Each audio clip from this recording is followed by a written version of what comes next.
사무엘이 이스라엘 온 족속에게 말하여 이르되 만일 너희가 전심으로 여호와께 돌아오려거든 이방 신들과 아스다롯을 너희 중에서 제거하고 너희 마음을 여호와께로 향하여 그만을 섬기라.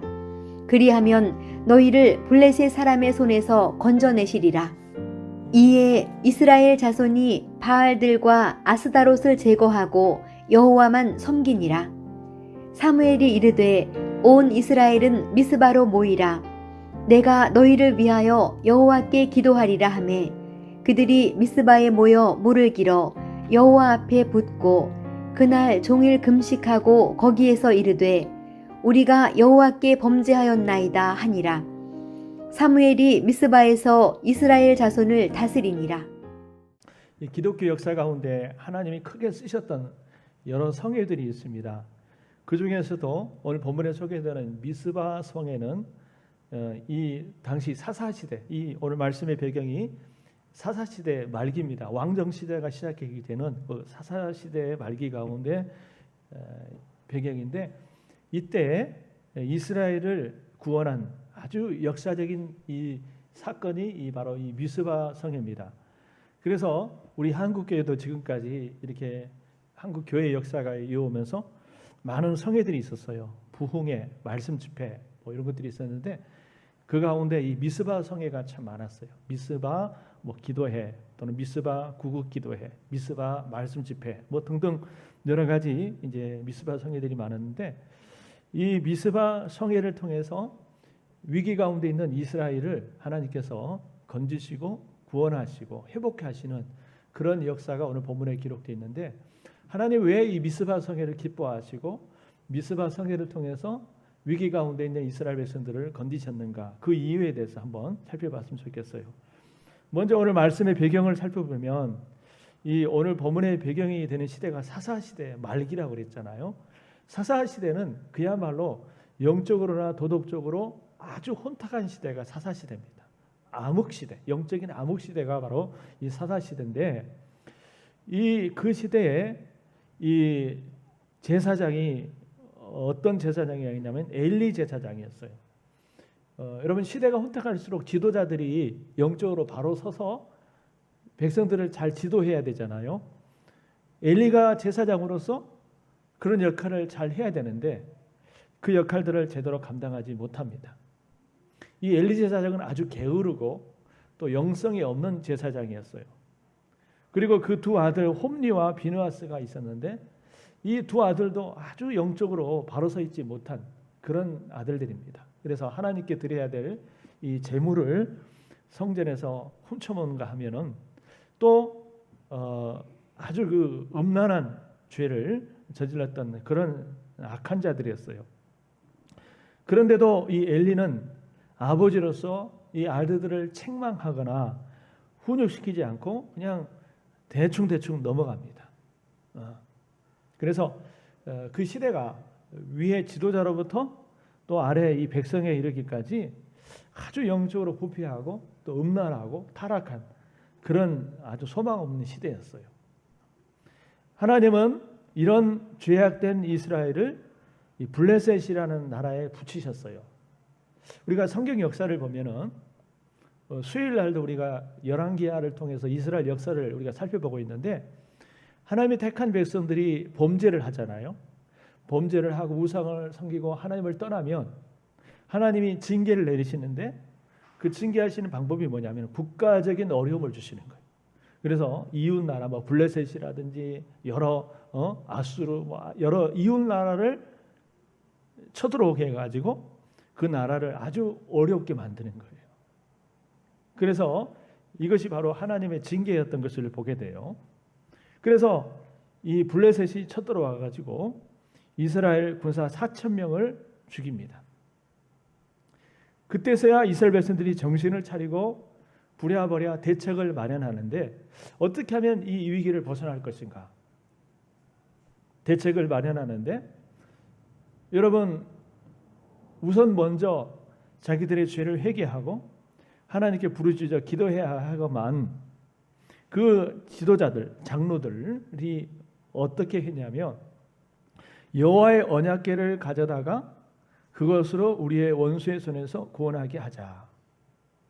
여호와의 언약궤를 가져다가 그것으로 원수들의 손에서 구원하게 하자라고 이 대책을 세운 거예요. 그러니까 무슨 말이냐면 전쟁을 할 때 여호와의 언약궤를 가지고 나가면 하나님께서 그 언약궤를 통해서 우리를 도와주실 것이다라는 그런 생각이에요. 여러분 언약궤가 뭔지 아시죠? 여호와의 성전, 지성소에 있는 궤인데 제가 사진을 하나 준비했어요. 자, 이겁니다. 제사장들이 이 언약궤를 이렇게 메고 이동을 하는데 그 언약궤는 바로 하나님의 임재, 하나님을 상징하는 거예요. 하나님이 저곳에 임재하시고 계신다라고 하는 것이 바로 언약궤인데요. 이 언약궤를 메고 나가면은 하나님이 도와주셔가지고 우리를 승리케 하실 것이다라고 하는 이제 그런 말씀인데 그런 내용인데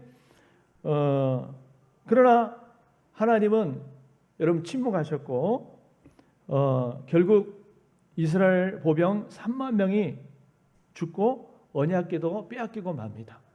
이 언약궤를만 가지고 나가면 전쟁에서 이길 줄 알았는데 오히려 패배를 하게 되고 저 가지고 나갔던 언약궤마저도 이 블레셋에 빼앗기게 돼요. 그리고 엘리의 두 아들 홈니와 비느하스가 전쟁터에서 죽습니다. 그리고 그 소식을 들은 아버지도 의자에 앉아 있다가 넘어져 가지고 목이 부러져 죽고요. 그리고 그 엘리 제사장의 며느리도 애를 낳다가 죽는데 죽어가면서 그 아이의 이름을 이가봇이다 그랬어요. 이가봇이 뭐냐면 하나님의 영광이 이스라엘에서 떠났다. 하나님의 영광이 떠나갔다 그런 뜻이에요. 그러니까 이걸 보면은 이 영적으로 도덕적으로 얼마나 이 부패한 시대가 되었는가 하는 것을 알 수가 있습니다. 하나님의 영광이 떠나버린 시대. 자, 그런 위기 가운데서 이스라엘의 이런 어려움을 겪고 나니까 이스라엘들이 어떻게 자세가 달라졌냐면 자, 앞에 말씀 한번 읽어보겠습니다. 시작. 걔가 기한 여리움에 들어간 날부터 20년 동안 오래 있은지라 이스라엘 온 족속이 여호와를 사모하니라. 이 전쟁에서 맨날 실패하고 또 여호와의 언약궤도 빼앗겨버린 그런 상황 속에서 저들의 마음이 심히 아팠어요. 그래서 그때서야 비로소 이스라엘 백성들이 여호와를 사모했다라고 표현됐어요. 노란색 글씨로 되어 있죠. 이스라엘 온 족속이 여호와를 사모하니라. 무슨 뜻이냐면 지금의 상황에 애통해하면서 하나님의 도우심을 구했다 그런 뜻입니다. 자신들의 죄 때문에 블레셋에게 이런 어려움을 당하고 또 언약궤를 빼앗겼다는 것을 알기에 하나님께 뭐라고 말하지도 못하고 또 자기들 힘으로도 어떻게 할 수 없고 참 이러지도 못하고 저러지도 못한 그런 상황 가운데 있었던 것을 보게 됩니다. 이때 이 하나님과 이스라엘 백성들 사이에 다리를 놓는 역할을 했던 사람이 바로 이 사무엘입니다. 오늘 말씀에 나오는 사무엘이에요. 여러분, 자, 이 사무엘이 이 위기 가운데 빠진 이스라엘 백성들을 회복해야 하고 또 건지시는 아주 중요한 역할을 하게 되는데 국가적인 위기 상황 속에서 사무엘이 어떤 해결책을 어떤 방향성을 제시했는가 이걸 한번 살펴봤으면 좋겠어요. 여러분, 이 사무엘이 제시한 이 해결책은 하나님이 제시한 해결책이고 오늘 우리들에게 주시는 회복과 부흥을 위한 여러분 말씀이라는 사실을 꼭 기억하시길 바랍니다. 자, 한번 읽어봅시다. 첫째, 시작.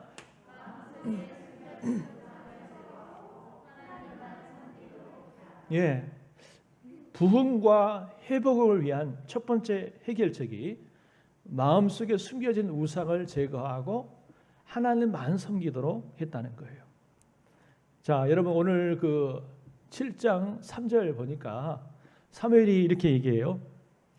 만일 너희가 전심으로 여호와께 돌아오려거든 그 다음에 뭐라고 그랬어요? 이방 신들과 아스다롯을 너희 중에서 제거해라. 그리고 너희 마음을 여호와께로 향하여 그만 섬기라. 그러면 너희를 블레셋 사람에서 건져내시리라. 해결책을 주는 거예요. 자, 여기서 첫 번째 중요한 게 뭐냐면 너희가 전심으로 여호와께 돌아오려거든. 이 전심이란 말은 뿌리로부터 그런 뜻이에요. 그들이 뿌리로부터 하나님께 돌아오기 위해서는 어떻게 해야 되느냐? 그들의 마음속 깊이 뿌리 내려 있는 그 이방신들과 아스다롯을 철저하게 제거해야 한다라는 거예요. 우상을 먼저 뿌리 뽑아야 한다는 거예요. 왜 그래요? 우리 하나님은 하나님과 어떤 사람을 두 주인을 겸하여 섬기는 것을 원치 않거든요. 그러니까 이 말씀을 보면은 이스라엘 백성들이 겉으로는 하나님을 섬긴다, 자기들이 하나님의 백성이다라고 말하지만 사실 그들의 삶을 가만히 들여다보니까 여러분 하나님이 싫어하시는 온갖 우상들을 같이 섬기고 있었다는 거예요. 이스라엘 백성들의 삶을 보면은요, 한 번도 하나님을 떠난 적은 없어요. 그런데 문제가 뭐냐면 하나님을 떠난 적도 없지만 동시에 다른 우상들을 같이 섬기고 있었다는 겁니다.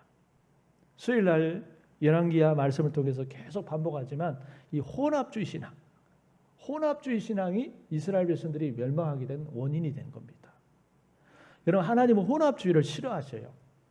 우리가 순수하게 하나님만을 섬겨야지 하나님을 섬긴다 하면서도 또 다른 온갖 우상들을 같이 섬길 때 이거는 하나님이 정말 싫어하신 거거든요.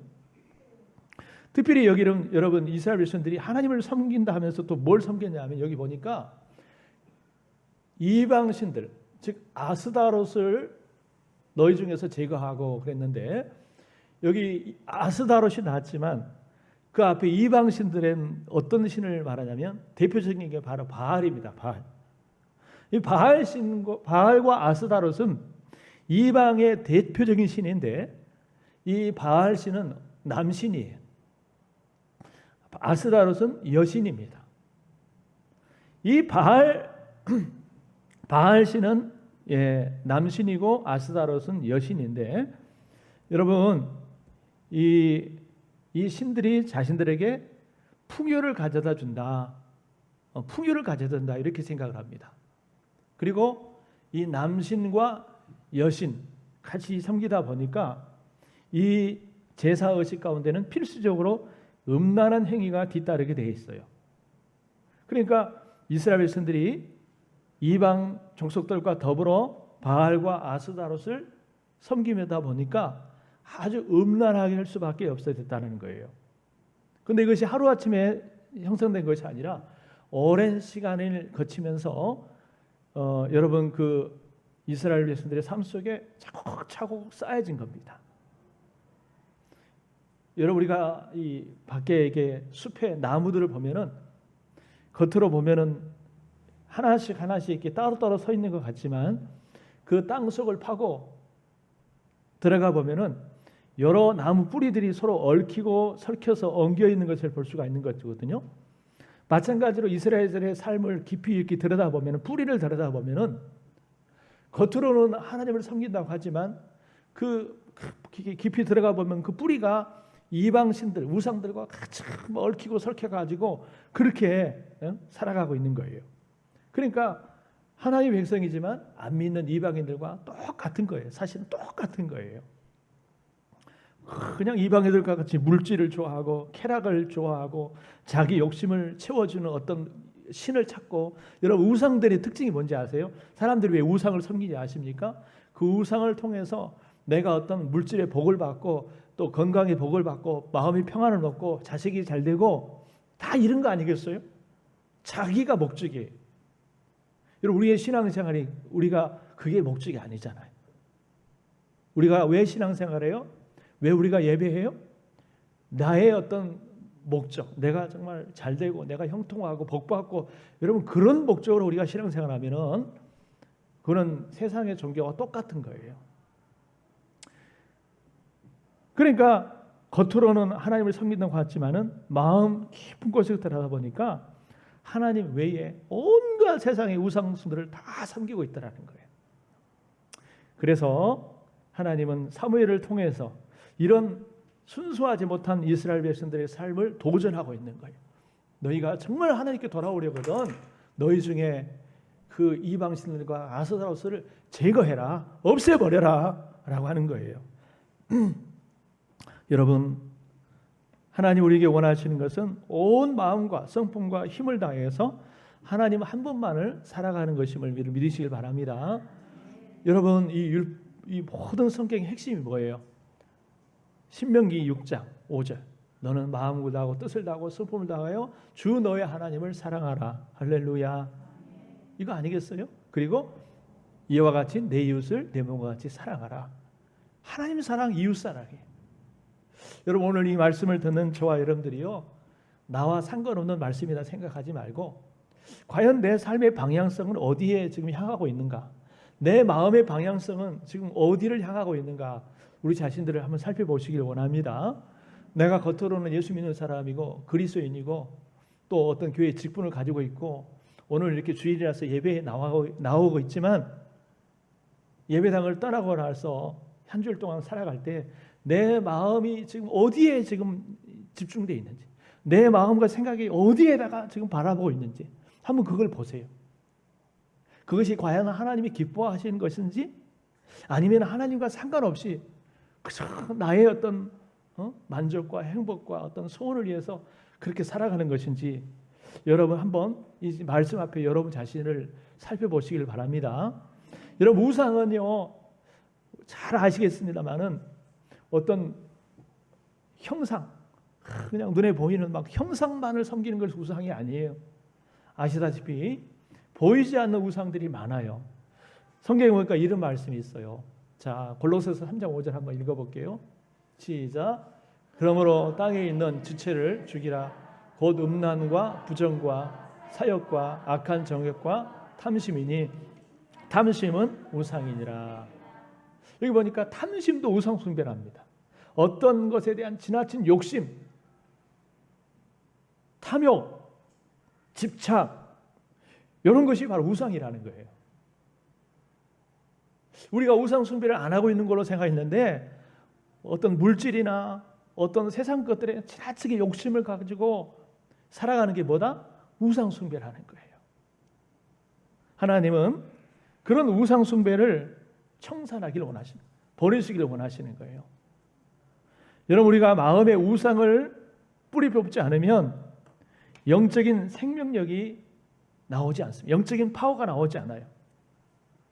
여러분, 물질이 우상이든지 쾌락이 우상이든지 어떤 자식 우상이든지 어떤 우상이든지 그것을 뿌리 뽑지 않으면 절대로 우리가 영적인 힘을 발휘할 수가 없습니다. 오늘 사무엘 선지자가 이스라엘 백성들에게 권면하죠. 도전하죠. 너희가 여호와께로 돌아오려면, 진짜 하나님을 제대로 섬기려면 너희 속에 있는 그런 이방신들과 아스타롯 우상들을 제거하라.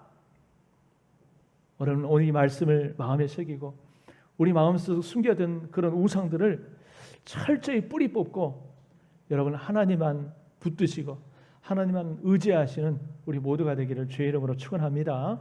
할렐루야. 그 다음에 두 번째 한번 읽어보겠습니다. 시작. 모든 백성들이 미스바에 모여 함께 기도하도록 했다. 이게 두 번째예요. 국가적인 위기 상황 속에서 또 영적으로 어둡고 타락한 상황 속에서 어떻게 이스라엘 백성들이 다시 회복하고 부흥할 수 있을 것인가. 두 번째가 우리 다 같이 미스바에 모여서 함께 기도하자는 거예요. 여기 사무엘이 이르되 온 이스라엘을 미스바로 모이라 그랬잖아요. 여기 미스바라는 것은 지역 이름인데 이 미스바가 참 중요한 지역입니다. 성경에서 아주 중요한 지역입니다. 이 사무엘의 고향이 라마라고 하는 곳인데 그곳에서 멀지 않은 곳에 위치해 있고 또 예루살렘에서 약 8km 정도 떨어진 곳인데 이곳이 성경 기록에 의하면 약 해발 880m 정도 높은 산이라고 그래요. 여러분 그 강원도에 대관령 있잖아요. 대관령이 여러분 몇 미터인지 아세요? 예, 별로 관심 없죠. 그죠? 832m인가 그런답니다. 그러니까 대관령보다 좀 높은 곳에 위치해 있는 곳이 바로 미스바인데, 여러분 제가 사진을 하나 준비했어요. 여러분이 이렇게 사진상으로는 그렇게 높아 보이지 않습니다만은, 그러나 이게 지금 상당히 높은 곳에 위치한 곳이에요. 여기가 이제 미스바라는 거예요. 산 위에 있는 그런 지역이에요. 미스바라고 하는 곳인데, 자, 이 높은 곳에 모이도록 했다는 거예요. 왜 이곳에 모이도록 할까요? 모이도록 했을까요? 우리가 어떤 중요한 집회가 있다, 어떤 중요한 모임이 있다, 그러면 자주 모이는 장소가 있잖아요. 그죠? 우리 국가적으로도 그렇고 또 어떤 교회적으로도 그렇고 어떤 중요한 행사를 할 때마다, 중요한 모임을 할 때마다 항상 모이는 중요한 장소가 있잖아요. 바로 그 장소가 바로 미스바입니다. 근데 미스바는 아주 높은 곳에 위치해 있고요. 또 주변을 아주 이렇게 조망하거나 바라보기 아주 좋은 그런 곳에 위치해 있는데, 어쨌든 뭐 여러 가지 이유가 있어요. 미스바로 모이도록 하는 여러 가지 있는데, 이유는 한 가지입니다. 여러 가지 이유가 있지만 이유는 한 가지예요. 우리가 정말 이곳에 다 같이 모여서 정말 우리 마음을 앞에서 하나님 앞에 기도해 보자, 하나님 앞에 간구해 보자. 이게 어쩌면 가장 중요한 이유입니다. 그곳에 모여가지고 뭐 높은 곳에 올라가가지고 밑에를 바라보면서 관람하고 뭐 관망하고 구경하고 그런 목적이 아니에요. 모여서 뭐 단합대회하고 축제하고 그런 목적이 아니라, 우리 이곳에 모여서 우리 한마음 한뜻으로 우리의 죄를 회개하고 하나님 앞에 도우심을 구하자, 그런 차원에서 이 모임을, 영적인 모임을 소집한 거예요. 비상 집회를 소집한 거예요. 여러분, 개인적으로나 가정적으로나 국가적으로나 어떤 일을 만나든 어려움을 만나든 우리 하나님의 백성들이 가장 먼저 해야 될 것은 정말 기도함으로 하나님을 찾는 것인 줄 믿습니다. 그런데 더 중요한 것은 우리가 개인적으로도 마땅히 기도해야 되겠지만, 성경을 보니까 하나님은 하나님 택한 백성들이 함께 모여서 기도하는 것을 훨씬 더 기뻐하셔요. 여러분 믿습니까? 내가 홀로 내가 삶을 살아가는 그 자리에서 기도하는 것도 하나님이 귀하게 보시지만, 어떤 중요한 문제가 있을수록 하나님의 백성들이 한 자리에 모여서 함께 기도하는 것을 하나님 정말 귀하게 계신다는 거예요. 그래서 여러분, 이 사무엘이 온 이스라엘 백성들을 이 미스바로 소집한 거예요. 여러분, 오늘날이야 높은 산에 올라갈 때 일부러라도 건강을 위해서도 갈 수 있고 또 자동차라도 갈 수 있지만, 당시만 하더라도 그곳에 올라간다는 것은 많은 수고와 노력이 필요했을 것입니다. 어떤 사람은 그랬을 거예요. 아니 왜 굳이 이렇게 모이라고 그러지? 아니 그렇게 힘들고 좀 어려운데 뭐를 자꾸 모이라고 그러지? 이렇게 사무엘에게 이런 이의를 제기할 수도 있었을 것 같아요, 속으로. 그러나 그럼에도 불구하고 사무엘이 그곳에 함께 모이라고 비상 집회를 소집한 데는 여러분 그럴 만한 이유가 있는 거예요. 개인적으로 기도하는 것보다 함께 모여서 부르짖어 회개하며 기도하는 것이 이 국가적인 위기를 극복해내는데 훨씬 더 여러분 좋다라고 생각하기 때문이에요. 그래서 여러분, 성경은 시대가 어려울수록 더 모이기를 힘쓰라라고 권면하고 있는 거예요. 히브리서 10장 25절 우리 한번 같이 읽어봅시다. 시작.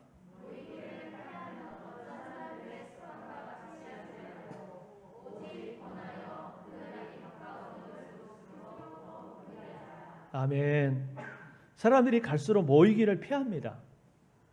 무슨 뜻이에요? 안 모이려고 그런다는 거예요. 요즘 이 시대가 그렇잖아요. 사람들이 갈수록 안 모이려고 그래요. 코로나 이유 말고, 뭐 코로나 때문에 그러면 이유 괜찮습니다. 이유가 되죠. 그러나 그런 이유 말고 사람들이 갈수록 이제 안 모이려고 그래요.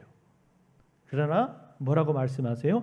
말세가 다가올수록 더욱 모이기를 힘쓰라라고 말씀하시는.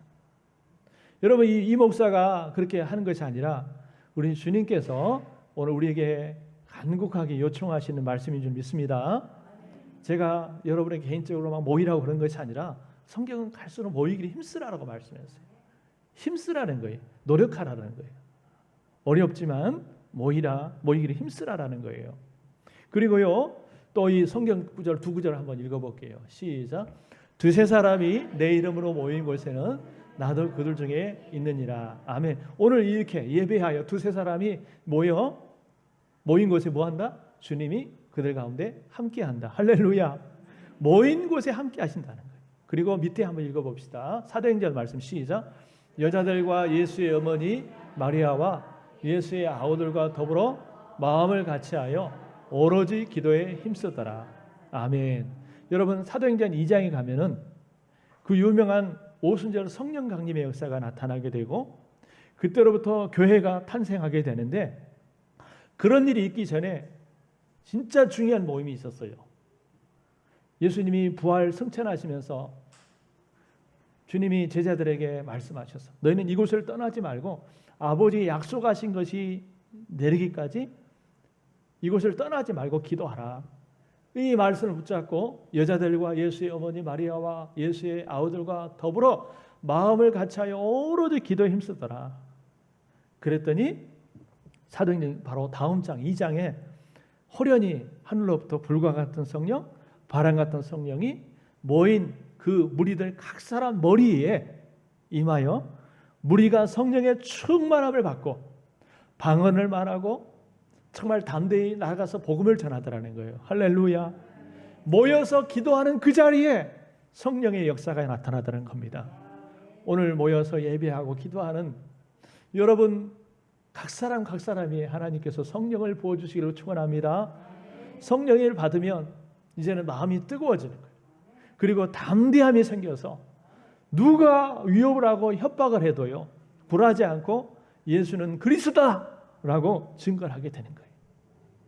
이처럼 우리가 모여서 예배하고 기도하는 자리에 주님이 임재하시는 거예요. 그래서 여러분 이 모임의 자리가 얼마나 귀한지 여러분 이 모임의 소중함을 깨달으시길 바랍니다. 우리 예수 믿는 사람들의 모임은 특별한 자리예요.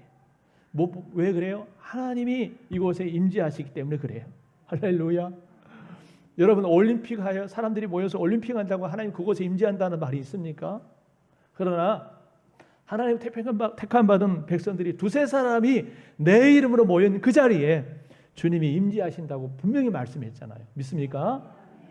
그러니 오늘 우리만 예배하는 것이 아니라 오늘 모여 예배하는 이 자리에 하나님이 임재하셔서 여러분의 찬양과 기도와 예배를 받으신 줄 믿습니다. 우리가 전심으로 하나님을 사모하며 예배하면 그 사모하는 영혼에게 그 사모하는 만큼 하나님 은혜를 주실 줄 믿습니다. 그런데 예배 자리에 나왔지만 그저 밋밋하게 아무런 사모함도 없이 그저 자리만 앉았다가 도장만 찍고 가면은 남들은 받는 은혜 그 사람 받지 못하고 그냥 가는 거예요. 그렇게 계속 반복되는 겁니다. 그러다 보면은 신앙생활은 오래 했어. 5년, 10년, 20년 해도요. 그 사람은 믿음이 자라지가 않아요. 남들은 다 은혜 체험하는데 그 사람은 은혜 체험하지 못하는 거예요.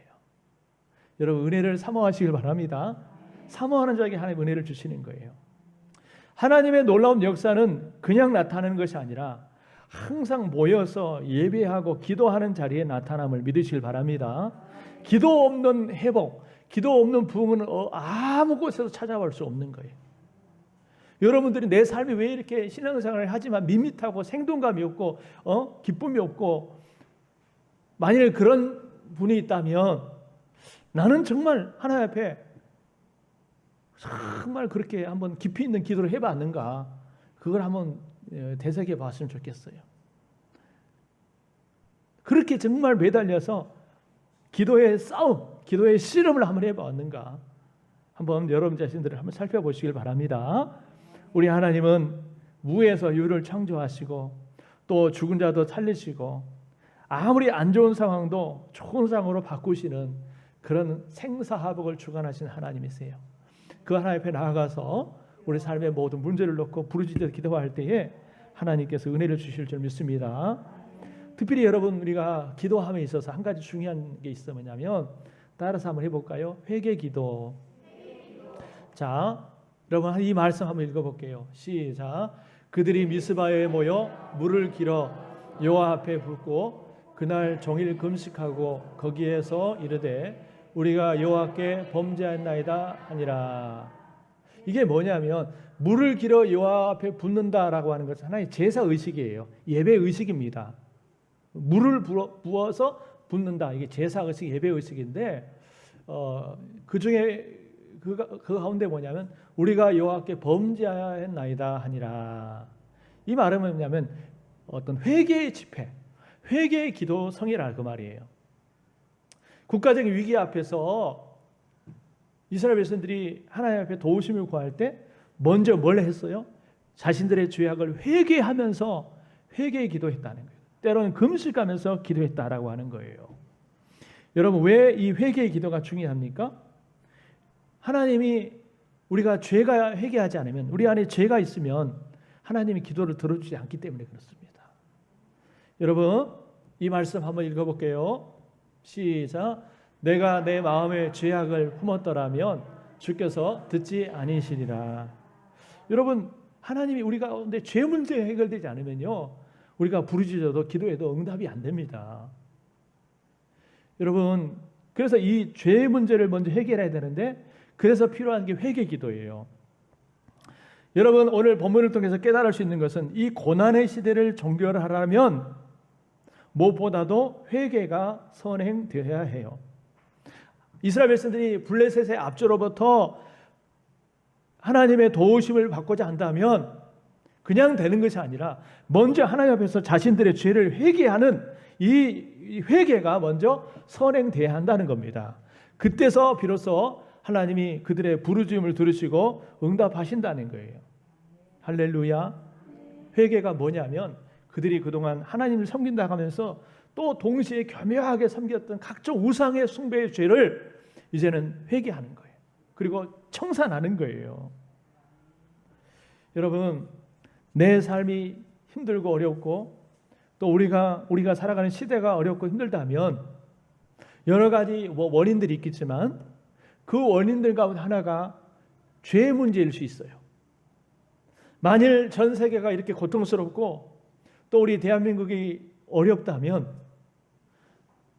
그 원인 가운데 하나가 죄 문제일 수 있다는 거예요. 그럼 어떻게 해야 돼요?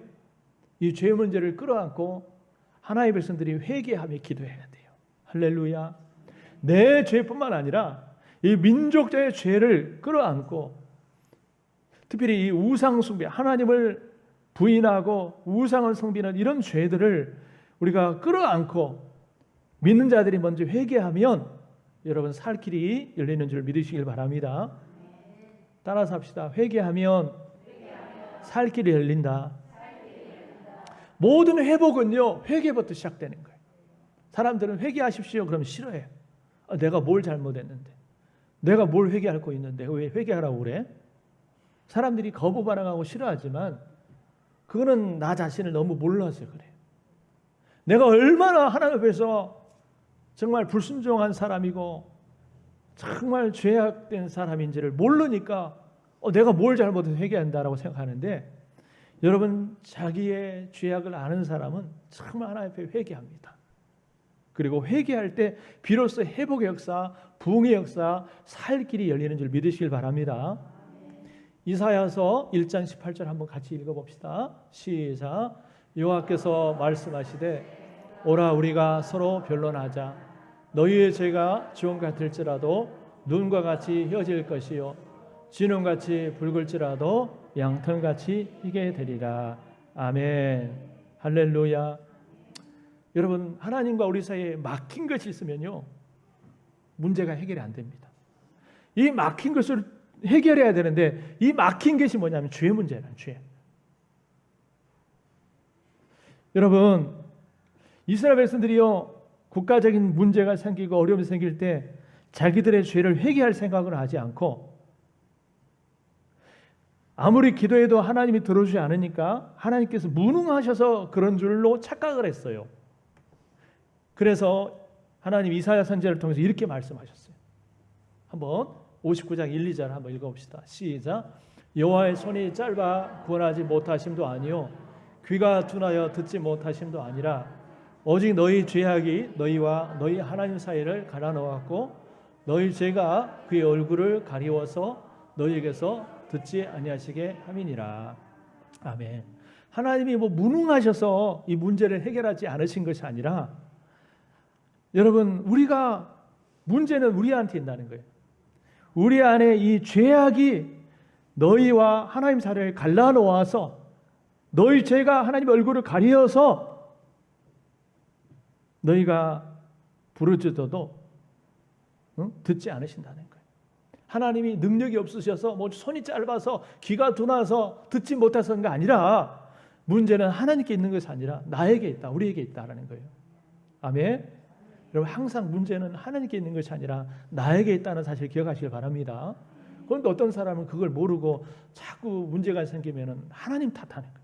하나님 원망하고 하나님께 불평하고 하나님 왜 내게 이런 어려움을 주십니까? 하나님 내게 이런 문제를 주십니까? 하면서 자꾸 하나님을 원망하고 하나님을 탓하는데 여러분 하나님께 문제가 있는 것이 아니라 항상 문제는 내게 있다는 사실을 기억하시길 바랍니다. 그래서 문제가 생기면 어려움이 생기면 먼저 나 자신을 살펴야 돼요. 하나님 앞에서 내가 정말 잘못된 자리에 서 있지 않는가. 그래서 진실되게 회개할 때 비로소 하나님의 도우심을 받을 수 있고 진실되게 회개할 때 우리 삶의 회복의 역사가 나타나게 되는 줄 믿으시길 바랍니다. 우리나라가 여러분 과거에 엄청난 평양 대부흥이라든지 부흥의 역사를 일어났잖아요. 그런데 부흥의 역사가 일어나기 항상 전에는 여러분 회개 운동이 먼저 일어났었어요. 선교사님들이 우리 참 미개하고 가난한 나라를 무시했던 것을 회개했고 또 그 유명한 길선주 목사님이 한 번은 친구가 죽어가면서 돈을 맡겼는데 자기 미망인에게 전달하지 않고 자기가 중간에서 그냥 가져버렸어요. 이걸 많은 사람들 앞에서 고백하면서 회개하고 그럴 때 여러분 평양 대부흥의 역사가 나타났어요. 여러분 오늘 이제 7, 8절 보면 드디어 이 블레셋 사람들이 또 쳐들어왔어요. 그 앞에서는요 이스라엘 백성들이 블레셋이 쳐들어오면 하나님 언약궤만 들고 나가면 이길 줄 알았거든요. 그런데 하나님 도와주지 않았어요. 그런데 이번에는 하나님께 나아가서 이제 간절히 기도합니다. 미스바 성회를 열고 사무엘과 온 백성이 정말 하나님께 간절히 기도하는 거예요. 그들은 지금 언약궤도 없습니다. 언약궤가 있는가 없는가가 중요한 것이 아니에요. 정말 중요한 것은 마음을 들여서 하나님의 도우심을 가며 기도했는가 이게 중요한 거거든요. 그랬더니 하나님께서 그렇게 기도할 때 하나님이 어떻게 역사하시냐면 하늘에서 우레를 발하셔서 블레셋 군대를 다 물리쳐 주셨다. 우레가 뭐냐면 천둥 번개입니다. 초자연적 역사죠. 여러분 하나님은 얼마든지 초자연적 역사를 이루심을 믿으시길 바랍니다. 기도를 통해서 그런 역사가 나타났다는 거예요. 여러분 기도하면 기도가 능력이 되어서 여러분 우리에게 승리의 역사를 가져다 주면 꼭 믿으시길 바랍니다. 할렐루야. 그 다음에 이제 마지막 세 번째 한번 읽어봅시다. 시작. 하나님께 철저한 헌신의 예배를 드리도록 했다. 그래서 사무엘이 젖먹는 어린 양 하나를 가져다가 온전한 번제를 여호와께 드렸다. 온전한 번제가 뭐냐면 온전한 제사, 온전한 예배 이걸 의하죠. 그렇죠? 번제는 태워서 드리는 제사예요. 희생 제사입니다. 그렇죠? 하나님이 아브라함에게 독자 이삭을 번제로 드리라. 아주 이거 엄청난 희생과 헌신을 요구하는 그런 제사거든요. 그러니까 여러분 이스라엘 백성들이요, 이 지금 사무엘을 중심으로 해서 헌신의 제사, 희생 제사를 하나님께 드렸다라고 하는 거예요. 여러분 다시 말하면 이 예배의 회복입니다. 제사의 회복, 예배의 회복이에요. 여러분 하나님의 백성들에게 있어서 가장 삶의 우선순위는 바로 예배의 회복임을 꼭 기억하시길 바랍니다. 예배의 회복만큼 중요한 건 없어요. 그런데 예배라고 하는 것도 아까 기도처럼 우리가 개별적으로도 삶의 현장 속에서 예배할 수 있지만 사실 예배라고 하는 것은 근본적으로 하나님의 백성들이 모여서 하는 것입니다. 모여서 하는 거예요. 예배당이 왜 있는 거예요? 교회가 왜 있는 거예요? 이곳에 모여서 뭐 친교하라고 있는 것입니까? 친교는 부수적인 것이고 가장 일차적인 것이 모여서 예배하기 위해서 있는 것인 줄 믿으시길 바랍니다.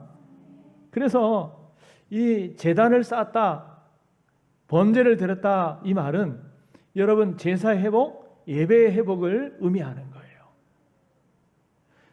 여러분 우리 삶이 아무리 바쁘고 분주해도 예배를 뒷순으로 미루지 마시고 예배를 항상 우선순위에 두시길 바랍니다.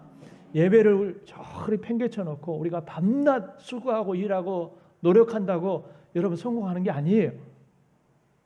하나님이 도와주시 않으면 안 되는 겁니다. 특히 주일 성수가 뭐냐? 주일 성수는 우리의 신앙 고백이에요. 어떤 신앙 고백이에요? 하나님이 내 인생의 우리 삶의 창조주가 되시고 하나님 내 인생의 주인 되시고 내 삶의 구세주가 되신다는 것을 인정하는 가장 기본적인 행위가 바로 이 주일 성수 예배라는 사실을 기억하시길 바랍니다. 내 삶의 주인이 하나님이십니다. 내 시간의 주인이 하나님이십니다. 이거를 고백하는 행위가 이 예배라고 하는 거예요. 그런데 예배가 없다면은 이거는 인정하지 않는 것입니다. 하나님 인정하지 않는 거예요. 여러분 이 시편 기자는 122편 2절에서 이렇게 얘기했어요. 한번 읽어봐요. 시작. 사람이 내게 말하기를 여호와의 집에 올라가자 할 때 내가 기뻐하였다. 누군가가 야 우리 교회 가자 하니까 너무 기쁘더라고 말이에요. 여러분 누군가가 여러분에게 우리 교회 가자 예배드리러 가자 할 때 여러분 얼굴 찌푸리지 마시고 기뻐하시길 바랍니다. 부부간에도 마찬가지. 여보 오늘 교회 가야지 하면은 아이 귀찮아 하지 말고 그래 오케이 좋아 하면서 여러분 기쁨으로 나오시길 바랍니다. 하나님을 사랑하는 사람은 그렇게 나오게 돼 있어요. 여러분 하나님은 항상 이 예배할 때 성소에서 우리를 도와주셔요. 여기도 마찬가지예요. 이렇게 온전한 제사를 드렸더니 블레셋 사람이 이스라엘과 싸우려고 가까이 오매 그날에 여호와께서 블레셋 사람에게 큰 우레를 발하여 천둥 번개입니다. 그들을 어지럽게 혼란스럽게 하시니 그들이 이스라엘 앞에서 패한지라.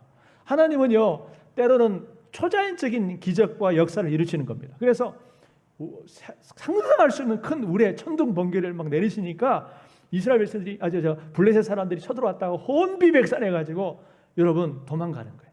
그래 이스라엘 백성들 추격해-가지고 그들을 죽입니다. 승리하는 거예요. 이스라엘 백성들 힘으로 이겼습니까? 아니에요. 자기들의 힘으로는 도저히 못 이기는 거예요. 하나님이 기도했을 때 예배를 드렸을 때 초자연적인 역사를 통해서 블레셋을 물리치게 한 거예요. 유대 역사가 요세푸스라는 유명한 역사가가 있는데 이 사람의 말에 의하면은 우레 소리의 공포 외에도 그들이 싸움을 시작하자 블레셋 사람들의 발밑에서 지진이 일어나 도처에 땅이 입을 벌려 그들을 삼켰으며 불길이 일어나 그들의 얼굴과 손을 태웠으며 재빨리 도망가게 만들었다라고 유대 역사가 이 요세푸스가 설명을 합니다. 그런 초자연적인 역사가 나타났다는 거예요. 자기들 힘으로는 도저히 승산이 없지만 이렇게 기도하며 예배하며 나아갔더니 하나님이 초자연적으로 도와주시더라는 거예요. 그래서 마지막으로 여러분 잘 아신 것처럼 한번 읽어봅시다. 시작. 사무엘이 돌을 취하여 미스바와 센 사이에 세워 이르되 여호와께서 여기까지 우리를 도우셨다 하고 그 이름을 에베네셀이라 하니라. 그 유명한 말 있죠. 에베네셀. 뭐예요? 하나님이 여기까지 우리를 도와주셨다. 여러분 참 엘리 시대는 여호와의 영광이 떠나간 아주 이가봇의 시대였어요. 어두운 혼탁한 시대였어요. 그런 이가봇의 시대를 에베네셀의 시대로 바꾼 계기가 뭐였어요? 바로 오늘 말씀처럼 사무엘 지도자의 지도에 따라서 이스라엘 백성들이 다 같이 모여서 회개하며 또 하나님의 궁의를 구하며 예배를 회복했을 때 하나님이 놀라운 도우심의 역사가 있는 줄 믿습니다. 오늘 여러분 우리가 다시 교회적으로나 개인적으로 다시 부흥하고 회복하려면 오늘 이 말씀을 마음에 꼭 새기시고 여러분 그냥 한 귀로 듣고 흘려버린 말씀이 아니라 여러분이 순종하셔서 여러분 안에 여러분 회복과 부흥의 역사가 일어나기를 주의 이름으로 축원합니다. 기도합시다. 하나님.